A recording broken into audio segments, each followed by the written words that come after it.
Olá.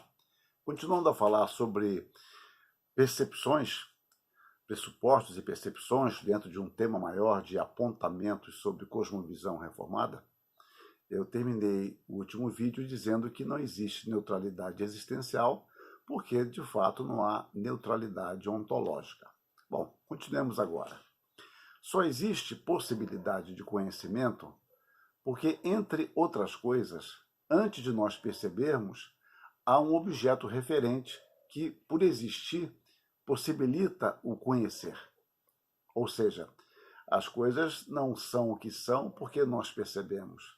Elas são o que são porque são.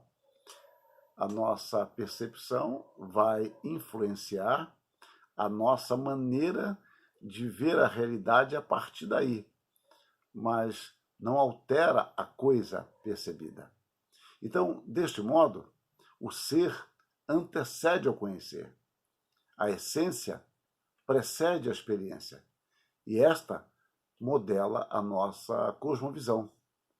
Fazer uma inversão aqui seria algo avassalador para a nossa forma de conhecer, ou para a nossa epistemologia, e, consequentemente, para a nossa praxis, para a nossa prática, para a nossa vida. Nós somos, em muitos sentidos, parte de um produto cultural, filhos de uma geração, com uma série de valores que determinam, em grande parte, as nossas pré-compreensões. Voltamos à questão das nossas pré-compreensões.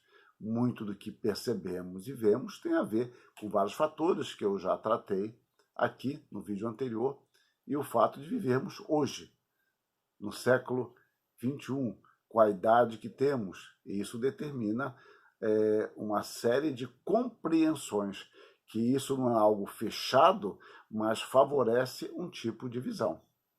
Nós não podemos ter a pretensão de nos colocar sobre a história como se dela não fizéssemos parte de forma determinada e determinante, porque nós recebemos influência e exercemos influência nessa história.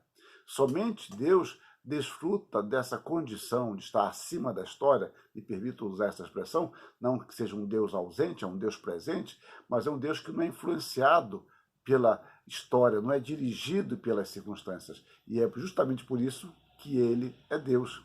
Valendo-me de uma figura de Aristóteles, essa pista que me deu, que me conduziu a ela, foi o Moller.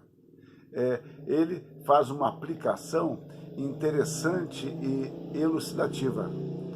Ele escreve e nos diz o seguinte: a última criatura a quem você deveria perguntar como é se sentir molhado é um peixe, porque ele não faz ideia de que esteja molhado. Uma vez que nunca esteve seco, ele não tem um ponto de referência. Assim somos nós, quando se trata de cultura. Somos como peixes, no sentido de que não temos sequer a capacidade de reconhecer onde a nossa cultura nos influencia. Desde a época em que estávamos no berço, a cultura tem formado nossas esperanças, perspectivas e sistemas de significado e interpretação, e até mesmo nossos instrumentos intelectuais. Essa figura eu uso de forma recorrente, que eu acho magnífica. O peixe não tem consciência de que esteja molhado.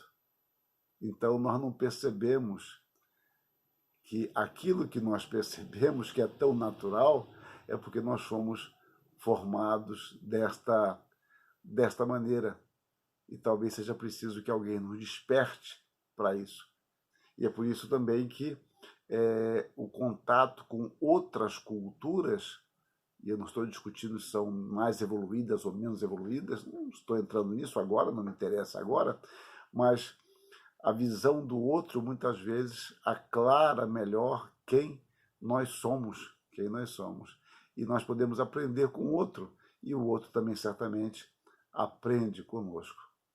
Portanto, a realidade se mostra a nós com contornos próprios, delineados, não simplesmente pelo que ela é, mas também pelos nossos olhos, que enxergam e pinçam fragmentos desta realidade, conferindo-lhes novas configurações, com cores mais ou menos vivas, atribuindo-lhes valores, muitas vezes, bastante distintos dos reais. E isso é uma coisa extremamente comum e natural. Eu apenas ilustro aqui a má vontade. Má vontade. Se você estiver com má vontade com alguém, todas as coisas que você ouvir, todas as ações do outro, você tenderá a olhar pelo pior viés possível. E talvez até você acerte de quando em quando. Mas você acertou não porque queria acertar, porque você tem má vontade.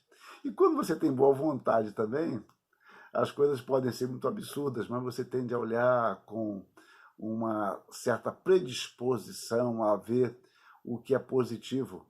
Isso eu observo numa roda de conversa ou numa lista que você possa fazer parte, quando uma linha dada é uma linha de tolerância, de perdão, etc., as pessoas tendem a caminhar por isso, etc. E o tipo de raciocínio é esse. Se o tom que foi dado encontrou apoio primitivo, né, logo de início, encontrou apoio na visão mais de uma censura, de uma admoestação, a tendência é seguir este caminho. É muito curioso como é que nós somos guiados e guiamos por certas trilhas que nem sempre nós temos clareza quanto a isso. Mas, voltando ao ponto, a questão é muito mais complexa.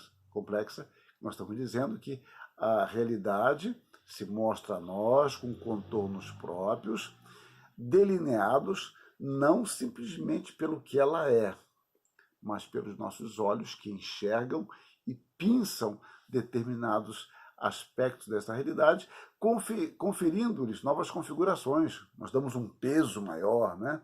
E nossa conversa costuma ser assim. Quando alguém fala, fulano é um bom sujeito, eu gosto dele, etc. Aí você fica esperando mais. Ou, ao contrário, as pessoas podem falar, olha, fulano tem alguma deficiência, algumas limitações, etc. Porém, ele é uma pessoa muito boa nisso, naquilo outro. E, às vezes, o nosso discurso é o mesmo, apenas a configuração que é diferente. Nós podemos dizer as mesmas coisas da mesma pessoa, só que com um tom depreciativo ou não, de acordo com o que eu pensei e enfatizei em minha fala. Então, continuando a minha linha de raciocínio, estas escolhas e interpretações passam por condicionantes culturais, que eu já falei de certa forma, obviamente, entre outros tão naturais a nós, que já nem sequer os discernimos. E por isso não o definimos, visto que nem sequer são percebidos. Ou seja, se eu não discerno, eu não percebo, então eu não tenho que definir nada, porque eu não vejo nada carente de definição. Muitas vezes, o conceito antecede ao fato, e por isso mesmo enxergamos o fato a partir do conceito. E quando nós enxergamos o fato a partir do conceito, o fato não tem mais chance. Coitado do fato. Se o conceito for diferente, ele não tem saída. Nesses casos, a visão que temos deixou de ser uma visão para receber o status de paradigma ou, se quiserem, de realidade. É nesse aspecto que o preconceito, que não é mal em si, eu talvez um dia fale sobre isso na questão da arte, mas nesse sentido é que o preconceito é terrível, porque você pode já inibir a possibilidade de chegar a uma conclusão mais real do fato, porque você tem preconceitos já muito bem elaborados e estabelecidos. Por isso, então, digo eu, é necessário uma dose de ceticismo. Voltamos à figura do peixe, que não sabe que esteja molhado. É preciso ter cautela na avaliação das coisas, não receber tudo como verdade absoluta. É preciso uma dose, eu insisto nisso, de ceticismo, de dúvida. Não duvidar pelo duvidar. A dúvida nunca é boa quando é um fim em si mesma, mas uma dúvida metódica a fim de que possamos ter uma compreensão mais clara da realidade. Eu quero continuar falando sobre isso e aplicando ao teólogo de forma muito especial, mas isso é um outro vídeo. Que Deus nos abençoe. Amém.